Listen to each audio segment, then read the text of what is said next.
Pawn Stars celebrity Chumlee.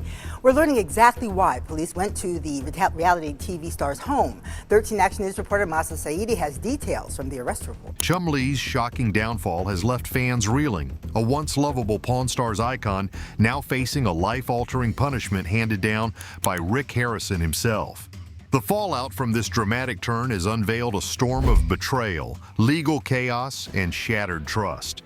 But what could possibly lead to such a dramatic ending? Tune in, as the truth behind Chumlee's sentence will leave you questioning everything you thought you knew. Pawn Stars' hidden drama. Pawn Stars has always been a fascinating show.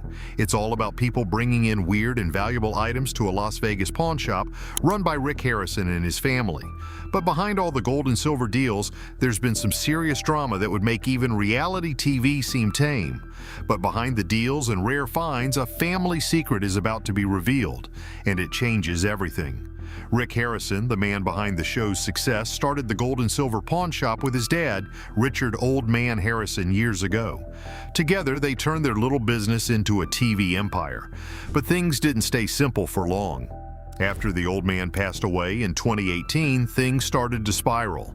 Family drama, legal battles, and some wild controversies began to pile up, threatening to tarnish the legacy of the show and the shop. Let's start with the family drama. Rick's mom, Joanne, has been in a legal fight with her own son over money and ownership of the pawn shop. It turns out that when Joanne was recovering from a serious illness in the early 2000s, Rick got her to sign over her majority share of the shop. At least that's what she claims. Joanne says she didn't fully understand what she was signing at the time. Fast forward to Richard's death, and Joanne was supposed to inherit his 49% share of the shop. But according to her, Rick has been less than transparent about the business finances. She's accusing him of keeping her in the dark about hundreds of thousands of dollars in cash and silver that her husband had accumulated. Joanne's legal team filed a lawsuit against Rick, demanding an accounting of the shop's finances and damages. She's even claimed Rick stopped sending her the money she was entitled to after Richard's death. At first, she was receiving regular payments, but those stopped in 2020. This has all led to accusations, restraining orders, and even more legal chaos. Rick, on his end, says the claims are false and that his mom is being manipulated by others. It's a messy situation, and it's not doing the shop's reputation any favors. Then there's Austin "Chumlee" Russell. Chumlee's the goofy, lovable character on the show who always seems to get himself into trouble. But in real life, his antics have gone way beyond funny. Back in 2016, Chumlee's house was raided by police during an investigation into a sexual assault allegation. While those charges didn't stick, the cops found drugs and guns in his house. We're talking meth, marijuana, and several unregistered firearms. Chumlee ended up pleading guilty to some of the charges to avoid jail time. It was a huge scandal, and it's safe to say it put a dent in his image. And let's not forget Corey "Big Hoss" Harrison, Rick's son.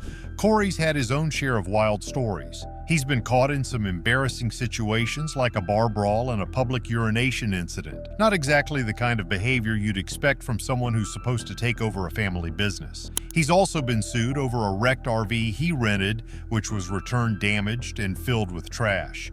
These incidents haven't done much to help the shop's image. The show itself has faced challenges too. The pandemic hit the shop's profits hard, cutting into their usual million-dollar earnings. With fewer tourists visiting Las Vegas, the shop struggled to make ends meet. And with all the legal drama swirling around, it's clear that the pawn shop isn't the easy moneymaker it used to be. What's really striking about all of this is how much the drama contrasts with the show's on-screen vibe. On TV, it's all laughs and lighthearted negotiations. But behind the scenes, there's a tangled web of lawsuits, accusations, and personal struggles. It's a reminder that reality TV isn't always so real, and even successful businesses can have a dark side. Whether or not the gold and silver pawn shop can bounce back from all this drama remains to be seen. Rick Harrison built an empire, but keeping it intact might be his toughest negotiation yet. The family's troubles run deeper than just lawsuits. Joanne's allegations of financial misconduct are just one part of a larger pattern of conflicts. The shop's finances, which were once a well-oiled machine, now seem like a source of contention and mistrust. Joanne's claims that Rick withheld financial information have added fuel to the fire, creating a rift that might not be easily repaired. Rick's statements denying these claims only add to the complexity, leaving fans and observers wondering where the truth lies. As if the family drama wasn't enough, the legal troubles faced by Chumlee and Corey have brought even more attention to the shop's darker side. Chumlee's legal issues in particular have been a major point of controversy. His guilty plea to drug and weapons charges painted a picture of someone whose off-screen life was far from the jovial character viewers saw on TV.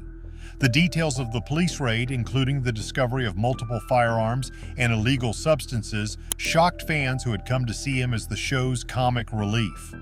Corey's wild behavior has also been a source of embarrassment for the family and the business. His public mishaps, including the infamous bar incident, have raised questions about his ability to represent the shop in a positive light. These incidents have not only damaged his reputation, but have also cast a shadow over the shop's image as a whole. The RV fiasco in particular highlighted a lack of responsibility and professionalism, further straining the family's public image. The financial challenges brought on by the pandemic have only added to the shop's woes. With a significant drop in revenue, the business has struggled to maintain its usual operations. This financial strain has likely exacerbated the existing tensions within the family, making it even harder to resolve their differences. The combination of legal battles, financial troubles, and personal conflicts has created a perfect storm that threatens to upend the shop's legacy. Despite all this, the gold and silver pawn shop remains an iconic part of Las Vegas and a symbol of the city's unique culture. Its history, built on the Harrisons' knowledge of gold and silver, is a testament to their hard work and determination. However, the recent controversies have shown that even the most successful businesses are not immune to challenges. Whether the family can overcome these obstacles and restore their reputation remains to be seen. The shop might be famous for its deals, but the real story happens behind the scenes where things aren't so simple. $1,000,000 fines in the ordinary. Some days at the pawn shop are wild with unexpected treasures strolling through the door. Picture this. A woman walks in holding a brooch. Nothing flashy at first glance, just a little spider-shaped pin. Turns out it is not just any brooch. This one is Fabergé. The name alone screams luxury and royal connections. The guy behind the counter takes one look and cannot believe his eyes. It is decked out with platinum, diamonds, rubies, and sapphires, all wrapped around a black onyx base. The lady figured it was worth a couple of $1,000s, but it was clear this thing had serious value. After a bit of back and forth, the offer lands at $15,000, way more than the seller expected. She tries to push for more, thinking if $15,000 is on the table, $17,000 should be fair game. But nope, the final deal sticks at $15,000, and she walks out with a small fortune for something she thought was a drawer filler. Next up, a sword. Not your ordinary antique blade, but a 16th century katana. The owner got it from a relative who snagged it during World War II in Japan. He is hoping to get $10,000 for it. The blade is a bit worn and needs some tender, loving care, but it is packed with history. An expert gets called in to check it out and confirms it was crafted by a famous swordsmith back in the day. Turns out it was made during a chaotic period when Japan was torn by civil war. The final offer lands at $6,000, which is more than the seller initially asked for. Not a bad payday for a family heirloom. Then there is the guy with silver dollars. He brings in a batch of coins inherited from his aunt. They are low-grade Morgans, heavily worn, but oddly valuable. Coin collecting is strange like that. The worse the condition, the higher the demand in some cases. He asks for $2,400, thinking he is making a good deal. But once again, honesty kicks in, and he is offered $4,000 instead. He tries to nudge it up to $5,000, but $4,000 is the ceiling, and he happily takes it. A different seller brings in a 1929 Chicago Cubs World Series press pin. This thing is not just rare, it is a slice of baseball history. Back in those days, press pins were the real deal. No cheap credentials, just solid metal badges that meant you had access to the game. The seller was hoping for $1,000 but walks out with $1,200 after some honest bargaining. It is one of those moments where being upfront about value pays off. There is also the story of some Napoleonic-era medals picked up by accident at an auction. The seller mistakenly bid on them and ended up paying $1,000. Turns out they are genuine Andrew medals from the early 1800s commemorating events like the storming of the Bastille. After some quick appraisal, they are valued at $2,000, doubling the seller's money in an instant. And who could forget the stop at an antique shop in Utah? While on a road trip, the shop owner stumbles across a samurai helmet priced at $300. Knowing its real worth, he cannot keep quiet and lets the owner know it could fetch up to $2,500. After some negotiation, they settle at $1,650, leaving both sides feeling like they scored. Lastly, a guy walks in with some old Playboy comic prints from the 50s found tucked between pages of magazines at a garage sale. He figures they are worth $100 each. But the shop knows better. These are not just any comics, they are original artwork from when Playboy was still a fresh name. Instead of $200, he gets offered $500 apiece. A grand total of $1,000 later, he leaves with a grin, knowing he made a solid deal on what was practically a free find. All in all, it is just another day where forgotten treasures turn into big cash, and honesty makes for some surprising payoffs. From brooches to blades, each deal has a twist, keeping things lively at the shop. Then there is the guy with the vintage coins who made a surprising find. He walks in carrying a set of United States silver dollars from the late 1800s. These coins, heavily worn from decades of circulation, were not in the best condition. The man thought they were worth a few $100s, but when the expert took a closer look, things got interesting. Low-grade coins like these, known as lowballs, had become highly sought after by collectors. Despite their worn-out appearance, they held significant value due to the rarity of finding such low-grade coins in a naturally worn state. After some back and forth, the shop offered him $4,000 for the lot. He was hoping for $2,400, so this offer was a pleasant surprise, and he left feeling more than satisfied. With incredible deals behind them, the shop kept welcoming relics with stories that ensured every day stayed unpredictable.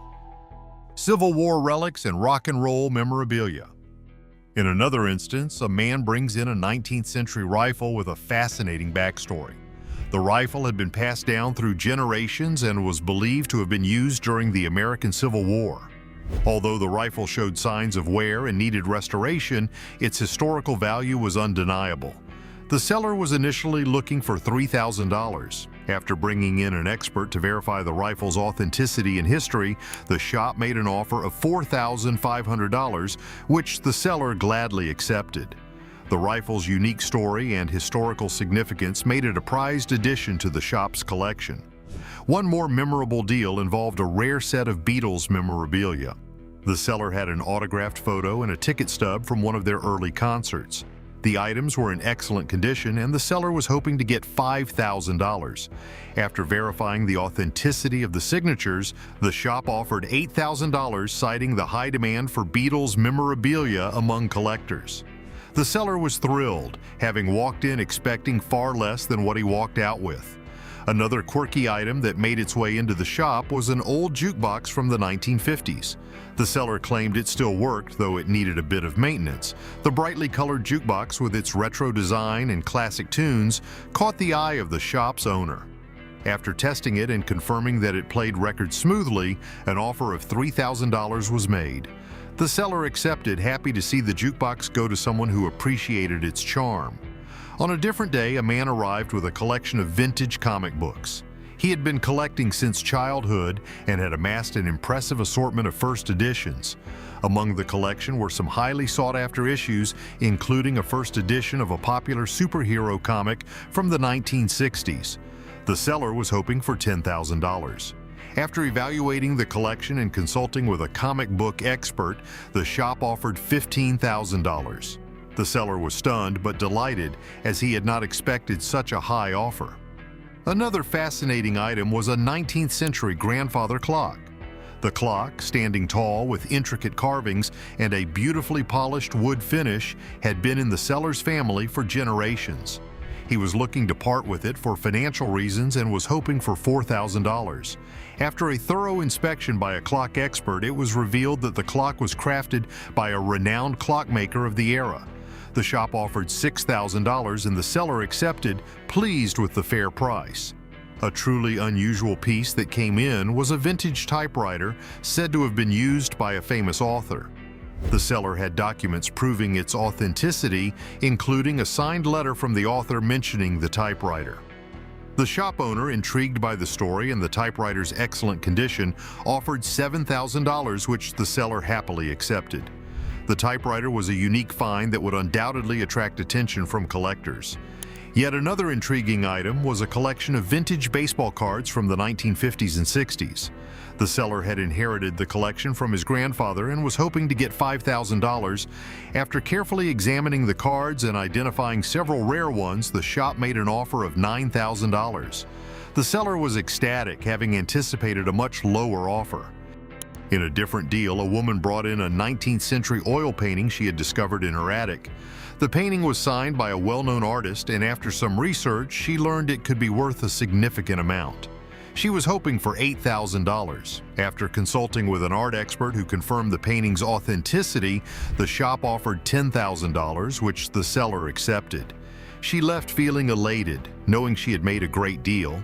One final notable transaction involved a vintage motorcycle from the early 1900s. The seller had restored the bike himself and was looking to sell it for $15,000. The shop owner, impressed by the restoration work and the bike's rarity, called in a motorcycle expert to assess its value. The expert confirmed that it was a rare model in excellent condition, and the shop offered $20,000. The seller, who had not expected such a high offer, was thrilled and accepted immediately. Was the shop owner too generous in these deals, or did they strike a clever bargain? Share your thoughts in the comments. Don't forget to like, leave a comment, and subscribe for more.